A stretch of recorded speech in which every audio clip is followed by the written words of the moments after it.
So ayun na nga mga Mars, another year, another vlog.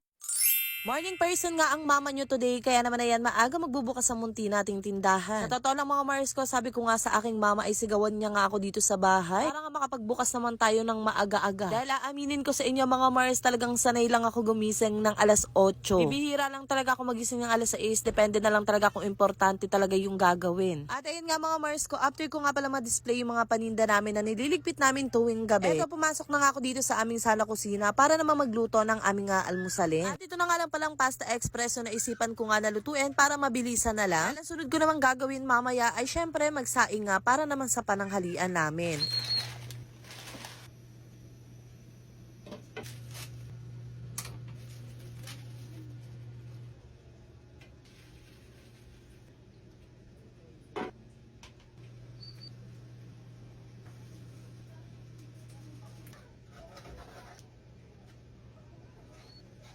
And ayan mga Mars ko, after ko naman magluto, bumalik nga pala muna ako dito sa tindahan para nga i-open nga pala itong mga parcel ko na dumating. At itong mga parcel na ito mga Mars ko ay mga dagdag pagkakakitaan nga. So lahat ba meron na nga na itong Milo Champ Bites? Alam nyo ba hindi talaga ako ang umorder neto? Kundi si Jowa dahil meron nga daw siya napanood na box nga daw yung ino-order pero palagi nga daw binibili. Kaya naisip niya din na baka nga daw maging mabenta dito sa munti naming tindahan. And then bukod nga dun mga Mars ko, ayan meron din pala akong idadagdag pa na paninda which is etong ang nori or seaweed. Kasi meron ako naalala mga Mars ko na nagtatanong nga kung meron daw akong panindang ganito. So syempre alam niyo naman ako mga Mars ko kung ano talaga yung hinahanap. Minsan ay talagang binibili ko. Kaya naman ayan wala man ako sa kasiguraduhan na magiging mabenta tong seaweed na to, talagang in-order ko pa din.